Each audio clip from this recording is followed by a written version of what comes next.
নমস্কার বন্ধুরা, আমি সঞ্চিতা। আমার channel taste and travel with এসসিতে আপনাদের স্বাগত জানাই। আমি আজকে আপনাদের সাথে চিকেন বিরিয়ানির রেসিপি শেয়ার করব। খুবই সহজ পদ্ধতিতে ননস্টিকি কড়াইয়ে করে দেখাবো, কিন্তু একদম রেস্টুরেন্টের মতনই খেতে হবে। আপনারা খেয়ে কিন্তু বুঝতেই পারবেন না যে দোকান থেকে কেনা হয়েছে না বাড়িতে হয়েছে। দেখুন কিভাবে করেছি। বিরিয়ানি করার জন্য প্রথমে অনেক পেঁয়াজ লাগবে। অনেকগুলো পেঁয়াজ নিয়ে নিয়েছি। পেঁয়াজগুলোকে ভালো করে কেটে ধুয়ে নিয়েছি, এরকম হাফ হাফ করে নিয়েছি। এবার পেঁয়াজটাকে কেটে নেব। পেঁয়াজ কাটিংয়ের ওপর কিন্তু বিরিয়ানির স্বাদটা অনেকটা নির্ভর করে। এইরকমভাবে পাতলা পাতলা করে, যতটা পাতলা সম্ভব আপনাদের কাটতে হবে।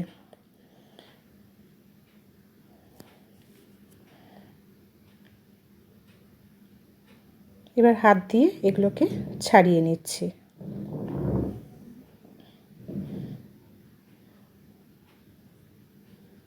সমস্ত পেঁয়াজগুলোকে দেখুন আমি এরকমভাবে কেটে ছাড়িয়ে নিয়েছি। এবার তেলের মধ্যে অনেকটা তেল দিয়ে দিয়েছি, সাদা তেল। এবার পেঁয়াজটা দিয়ে দিলাম। পেঁয়াজটাকে ভালো করে ভাজতে হবে, লাল লাল করে একদম ভাজতে হবে, কিন্তু পুড়ে যেন না যায় সেদিকে লক্ষ্য রাখতে হবে, কারণ পেঁয়াজটা পুড়ে গেলে কিন্তু তেতো স্বাদ চলে আসবে। লাল লাল ভাজা হয়ে গেছে। এবার গ্যাস থেকে নামিয়ে একটা প্লেটের মধ্যে এইভাবে ছড়িয়ে রেখেছি। বিরিয়ানি করার জন্য ইন্ডিয়া গেটের বাসমতি রাইস নিয়ে নিয়েছি। আপনারা যে কোনো কোম্পানিরই বিরিয়ানির চাল নিতে পারেন। জল দিয়ে আধ ঘন্টার জন্য ভিজিয়ে রেখে দেবো। চিকেনের লেগ পিস নিয়ে নিয়েছি 4টে, আর একটা এমনি পিস নিয়েছি। আপনারা যে কোনো পিসই ইউজ করতে পারেন। এবার এটাকে ম্যারিনেট করব।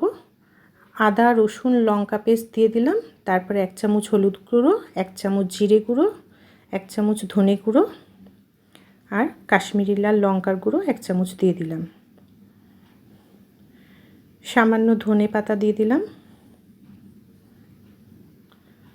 আর পেঁয়াজের যে বেরেস্তাটা করে রেখেছি তার 70% এখানে দিয়ে দিচ্ছি, আর 30% আমরা লাস্টে ইউজ করব। আর পেঁয়াজ ভাজার তেলটাও দিয়ে দিলাম। এবার সবগুলোকে ভালো করে ম্যারিনেট করে নিচ্ছি। বিরিয়ানি মশলা দিয়ে দিচ্ছি 2 চামচ। আপনারা যে কোনো কোম্পানির বিরিয়ানি মশলাই দিতে পারেন। 1 চামচ নুন দিয়ে দিলাম, আর টক দই দিয়ে দিলাম। টক দইটা জল ঝরিয়ে রেখেছি। এবার 1 ঘন্টার জন্য ম্যারিনেট করে এটাকে ঢেকে রেখে দিলাম। এবার বিরিয়ানি করার জন্য ডিম নিয়ে নিয়েছি। ডিমটা সেদ্ধ করে নিচ্ছি। আপনারা যদি ডিম না খান তাহলে স্কিপ করবেন। 1 ঘন্টা পরে দেখুন ননস্টিকি কড়াইয়ে 2 চামচ ঘি দিয়ে দিলাম। মাংসটা দিয়ে দিলাম। মাংসটাতে কিন্তু আমরা জল দেব না, এরকম ঢেকে ঢেকে সেদ্ধ করে নেব। কিছুক্ষণ হয়ে যাওয়ার পর আলুগুলোও দিয়ে দিলাম।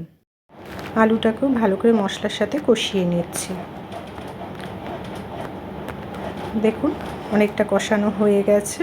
80% মতো আমরা এটা সেদ্ধ করে নেব, আর বাকি 20% লাস্টে দম দেবো যখন, তখন হয়ে যাবে। একটু দুধের মধ্যে কেশর, গোলাপ জল আর কেওড়া জল দিয়ে পাশে সরিয়ে রাখছি, লাস্টে ইউজ করব। এবার রাইসটা করে নেব। জল গরম করেছি, করে 1 চামচ জিরে দিয়ে দিলাম, আর গোটা গরম মশলা দিয়ে দিলাম। জলটা যখন ফুটে গেছে এবার চালটাকে ধুয়ে দিয়ে দিচ্ছি। একটু লেবু দিয়ে দিলাম, আপনারা ভিনিগারও দিতে পারেন লেবুর বদলে। রাইসটা 80% কুক হয়ে গেছে। এবার এটাকে জল ঝরিয়ে একটা থালার মধ্যে ছড়িয়ে রাখলাম। দেখুন একটা তাওয়া বসিয়ে দিয়েছি, এটা হাই ফ্লেমে রেখেছি, আর মাংসটা হয়ে গেছে। ডিমগুলো দিয়ে দিলাম, ওপর দিয়ে ধনে পাতা দিয়ে দিলাম, রাইসটা দিয়ে দিচ্ছি। রাইসটাকে এরকমভাবে ছড়িয়ে ছড়িয়ে দিয়ে দেবো। একটা চামচের সাহায্যে এরকমভাবে প্লেন করে দিলাম ওপরটা। এবার ওপর দিয়ে ধনে পাতা দিয়ে দিলাম। পেঁয়াজের যে বেরেস্তাটা রেখেছিলাম ওটা দিয়ে দিলাম। 1 চামচ বিরিয়ানি মশলা দিয়ে দিলাম। 1 চামচ ঘি দিয়ে দিলাম, আর গোলাপ জল, কেওড়া জল আর কেশরের যে দুধের মধ্যে মিশিয়ে রেখেছিলাম ওটা দিয়ে দিলাম। এবার ঢাকা দিয়ে 20 মিনিট মতো লো ফ্লেমে রেখে দিলাম। হয়ে যাওয়ার পরও আমরা 20 মিনিট রেখে দেবো। তারপরে ঢাকনাটা খুলে দেখুন কি সুন্দর হয়েছে, কোনো চাল কিন্তু ভাঙেনি।